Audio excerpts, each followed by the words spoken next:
Daniel Mercer never meant to bring home a wild animal. It wasn't the kind of thing a man like him did. He was 32, a mid-level software developer who spent his days debugging code in a cramped home office, his evenings scrolling through listings for things he didn't really need.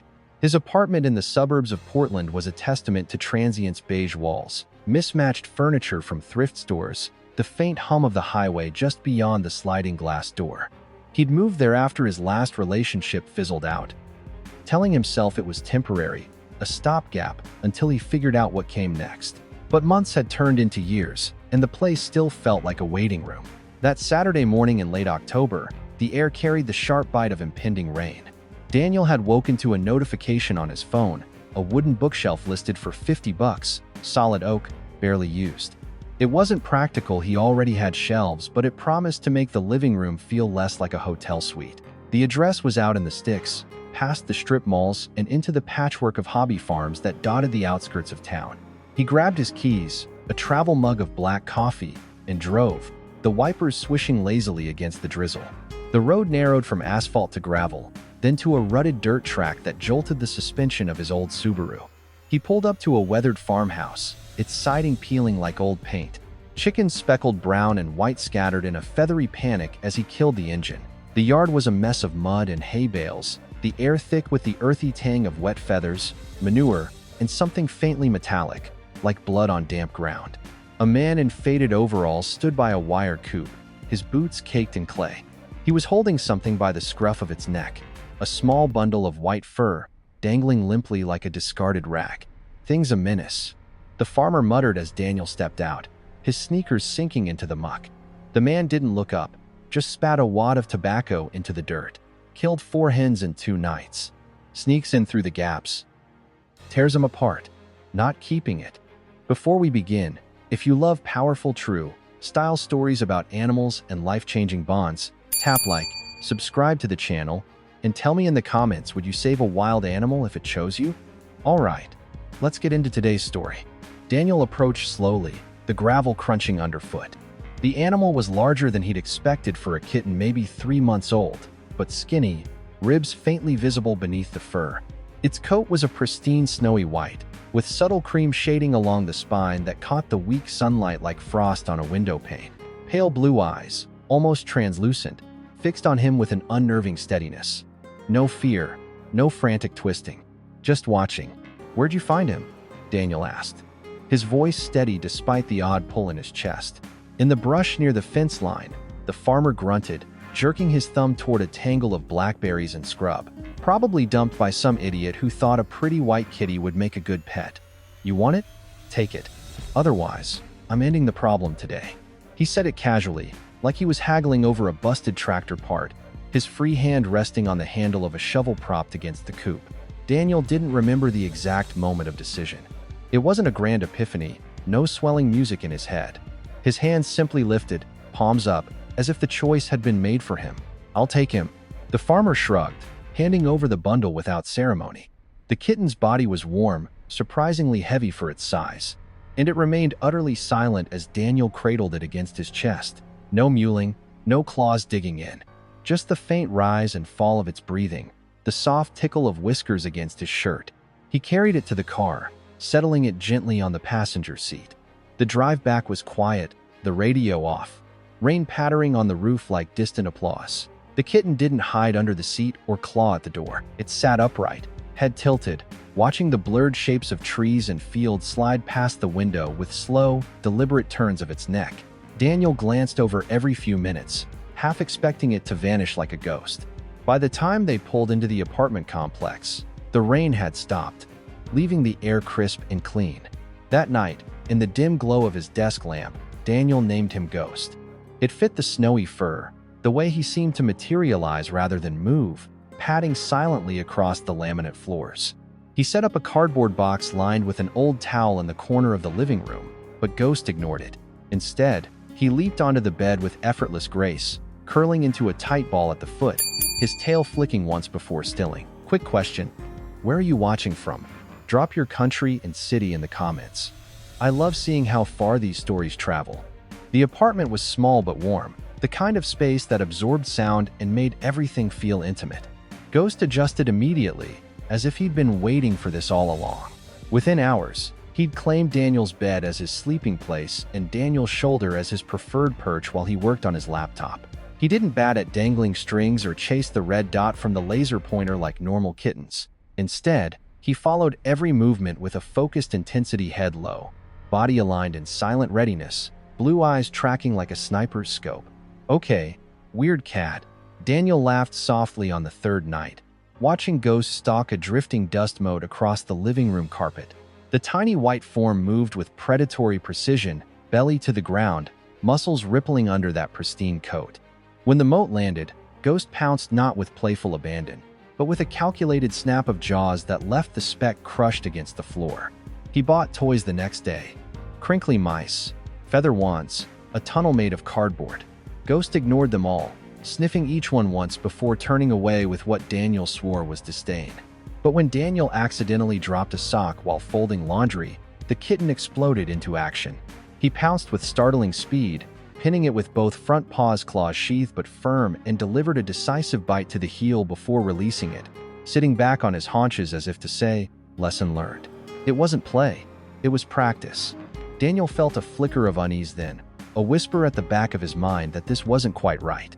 But the affection came easily, washing away the doubts.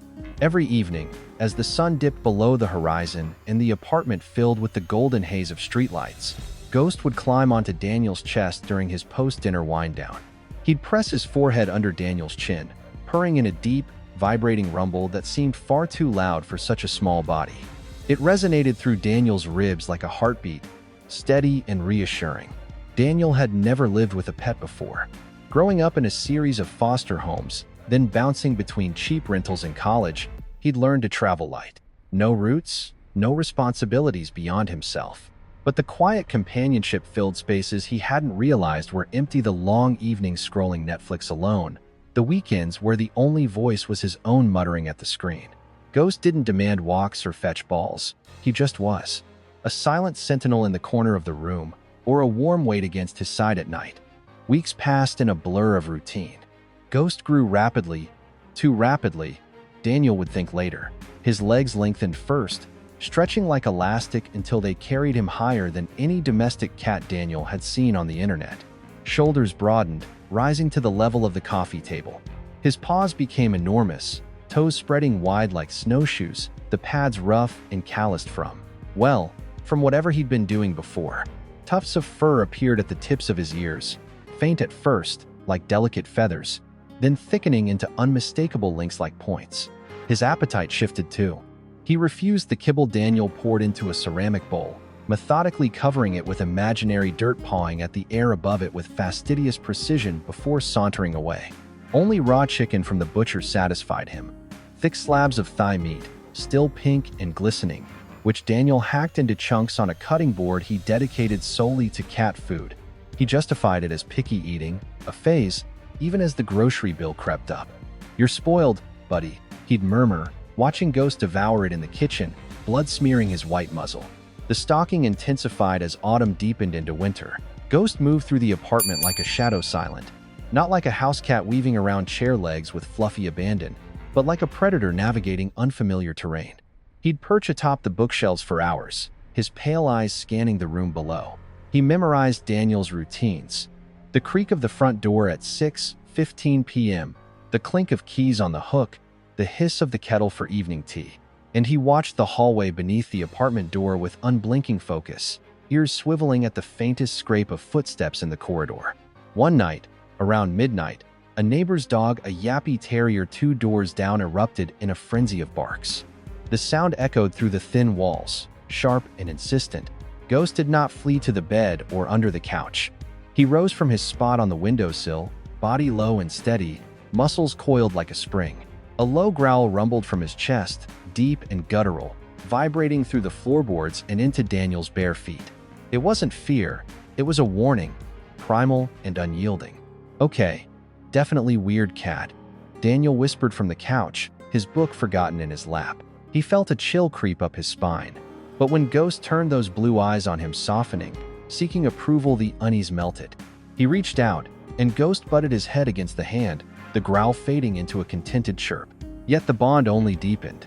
Ghost followed him room to room, a white shadow at his heels. He slept pressed against Daniel's ribs, his breath warm and rhythmic. And every time Daniel returned from work, fumbling with the mail or groceries, Ghost would greet him with a soft, trilling chirp from the entryway, high and melodic, like a bird call in the dead of night. Months slipped by. Spring brought longer days and the scent of blooming lilacs through the cracked windows.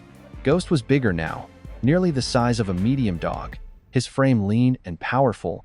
Daniel noticed the limp one evening while they were playing. While he was playing, tossing a balled-up receipt across the floor.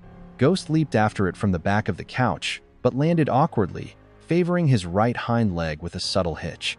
It was slight, almost invisible, but persistent. After jumps from higher places, the counter, the top of the fridge, it would show again, a faint wince in his gait. Concern finally outweighed the comfortable denial Daniel had been nursing. He'd Googled big white cat breeds late at night, convincing himself it was a Maine Coon or a rare Turkish Angora. But the limp was a crack in the facade. He made the appointment for the next afternoon. The veterinary clinic smelled sharply of disinfectant and lavender cleaner, the kind that tried too hard to mask the underlying sterility. Ghost tolerated the carrier, a large plastic crate Daniel had bought online, but watched everything through the grated door with intense alertness, his ears pricked, tail tip twitching. The waiting room was a cacophony of yips and meows. But Ghost remained silent, his blue eyes scanning the other pets with clinical detachment. Dr. Elena Ruiz entered the exam room, a tall woman in her 40s with kind eyes and a clipboard. She smiled politely at Daniel, then knelt slowly in front of the carrier. The smile faded within seconds, replaced by a furrow of concentration. "Daniel, where did you get this animal?" she asked, her voice measured. "A rescue kitten," he said, shifting in the plastic chair. "From a farm out east." "Why?" She didn't answer immediately. Instead, she opened the carrier with deliberate care, her movement slow and non-threatening. Ghost stepped out, tall now, nearly knee-height at the shoulder, his muscles shifting fluidly beneath the dense, pale fur. He stood there, unperturbed, tail held high in a gentle curve. Dr. Ruiz examined him methodically, lifting paws to check the pads, tilting his head to inspect the ear tufts, running fingers along the jawline where faint ruffs of fur framed his face. She listened to his heart, felt his spine, noted the way his claws retracted with precision.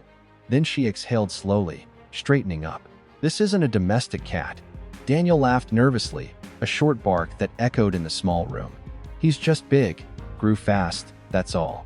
"No," she said gently, her eyes meeting his with quiet certainty. "He's a bobcat, a leucistic one, extremely rare. The white coat, the lack of pigmentation, it's a genetic anomaly, but the structure is pure Lynx rufus." The room fell silent, save for the distant hum of fluorescent lights. Daniel stared at Ghost, who blinked back calmly, one paw raised mid-groom, as if nothing had changed. The world tilted slightly, the air thickening. "That's impossible," he whispered, his voice cracking. "He was tiny, kitten-sized, eats chicken, sleeps on my bed." Dr. Ruiz shook her head, pulling up a chair to sit across from him. She softened her voice, the professional mask slipping into something more empathetic. The ear tufts, the massive paws, the facial ruff, the jaw structure, short muzzle, powerful bite. He's young, maybe 6 or 7 months now, but unmistakable. Bobcats are wild from birth, but this one, because you raised him from such an early age, he's imprinted on you. He sees you as his family, his pack. He doesn't know he's supposed to be out there, hunting in the woods. Daniel's mind raced. Imprinted, the word hung heavy, like a verdict. What does that mean? For him? For us? It means he won't survive if released into the wild. He's too habituated to humans, to you. He'd approach people, get into trouble, cars, dogs, worse, but you also cannot legally keep him in an apartment. It's dangerous for you, and for him. Bobcats are wild animals. They can be unpredictable as they mature. Claws, teeth, strength. Daniel's stomach tightened into a knot, cold and insistent. Ghost, sensing the shift, rubbed his broad head against Daniel's knee, the fur soft and warm against his jeans. The gesture was so familiar, so trusting, that it nearly undid him. "What happens now?" he asked, his throat dry. She hesitated, glancing at the chart. "Normally, We transfer him to a licensed zoo or sanctuary. There are protocols, but given the imprinting and your bond, she trailed off, letting the implication settle. That night, Daniel didn't sleep. The apartment felt smaller than ever, the walls closing in like a cage. Ghost curled against him as always, his massive body a warm anchor, purring softly in the dark. But Daniel's mind churned, replaying the vet's words, the way Ghost had looked at him in the exam room. Not wild, not feral, but his. He researched until dawn, the blue glow of the laptop screen casting shadows across the room. Permits for exotic animals. Enclosures. Wildlife custodian licensing. Land requirements. Minimum acreage. Fencing specs. Double gate safety corridors to prevent escapes. Insurance riders. It was a labyrinth of bureaucracy, each clause a brick wall. Impossible. Unless, by sunrise, the decision crystallized. He sold the apartment. It wasn't a snap judgment, it was a slow unraveling over the next week. First, the furniture, everything except the essentials. His bed, the desk, a few boxes of clothes. The bookshelf he'd bought that fateful day went to a neighbor for $20. Then the lease termination, penalties draining his savings like sand through a sieve. Finally, he withdrew what remained from his accounts, retirement funds raided, credit cards maxed, and scoured listings for the cheapest rural acreage within legal limits for a private sanctuary. Friends thought he was joking when he told them over beers at the local dive bar. "You're uprooting your life for a cat?" His buddy Mike scoffed, nursing a pint. "Dude, it's a wild animal. Let the pros handle it." Daniel only shook his head, staring into his glass. Not a cat. Family. The word felt right, heavy with truth. The story spread like wildfire after Mike, in a fit of disbelief, posted photos online. The striking white bobcat sprawled across Daniel's shoulders like a living scarf, blue eyes half-lidded in contentment. Messages flooded his inbox. Advice from wildlife experts, donations trickling in from strangers moved by the tale, volunteers offering labor on weekends. A retired contractor named Hank, who'd built enclosures for big cats in his youth, reached out. "I've got plans," he said over the phone. Reinforced steel fencing, 8 feet high with overhangs. Buried perimeter wire to stop diggers. Climbing structures from fallen logs. An insulated den for winter, and a safety corridor double gates, so you can enter without risking a breach. Winter approached as construction raced forward, the first snowflakes dusting the raw earth like powdered sugar. Daniel worked 12-hour days at his job remote now, mercifully then drove out to the 5-acre plot he'd bought in the foothills, hammering nails and welding mesh under the glare of portable work lights. Ghost watched from a temporary holding pen Daniel had rigged in the old barn on the property, a chain-link run with a plywood shelter, heated by a small space heater. The bobcat paced anxiously whenever Daniel left his sight, his massive form casting long shadows, blue eyes following every move. Almost done, Daniel promised nightly, resting his forehead against the cold wire of the pin. Ghost would press his nose to the mesh in response, his breath fogging the metal, a soft chirp escaping his throat. The final inspection came 2 days before the deadline, a gray Thursday with sleet threatening from the leaden sky. The wildlife officer, a stern woman in a khaki uniform, measured every inch. Fence height, gate latches, the buried apron of wire. She tested the locks, examined the documentation Daniel had compiled in a thick binder. Silence stretched endlessly as she walked the perimeter, clipboard in hand, boots crunching on frost-kissed grass. Finally, a nod. "You meet requirements. Conditional approval granted. Annual renewals, of course. And no direct contact once he's mature." Daniel sagged against the truck, relief flooding him like warm rain. He knelt and opened the inner gate of the enclosure, the hinges creaking in protest. Ghost stepped cautiously into the wide expanse, 10,000 square feet of rolling grass, scattered logs, a small pond fed by a spring, open sky arching overhead like a vast blue dome. He froze for a heartbeat, ears swiveling, nostrils flaring at the unfamiliar scents. Pine resin, damp soil, the distant musk of deer.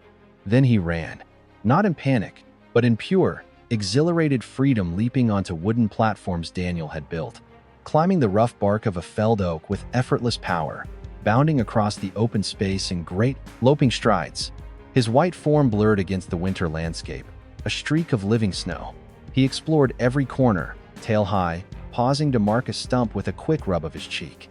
Minutes later, he returned to the fence line where Daniel stood, pressing his broad face gently through the mesh. Their eyes met blue on blue, and Daniel smiled through the tears that stung his cheeks. "Welcome home, Ghost." 2 years later, the land had transformed into a small licensed wildlife sanctuary, a patchwork of enclosures nestled among the evergreens. Other rescues had arrived in the interim. A pair of injured red-tailed hawks with bandaged wings, rehabilitated in a flight aviary until they could soar again, orphan fox kits, bottle-fed in a nursery shed before release into the surrounding woods, even a young coyote pup found emaciated on the roadside, now thriving in a secure pen. Each was handled with care, minimal human imprinting, volunteers in gloves and masks, protocols strict to preserve their wildness. But Ghost remained the heart of it all. Now fully grown, he was a magnificent specimen.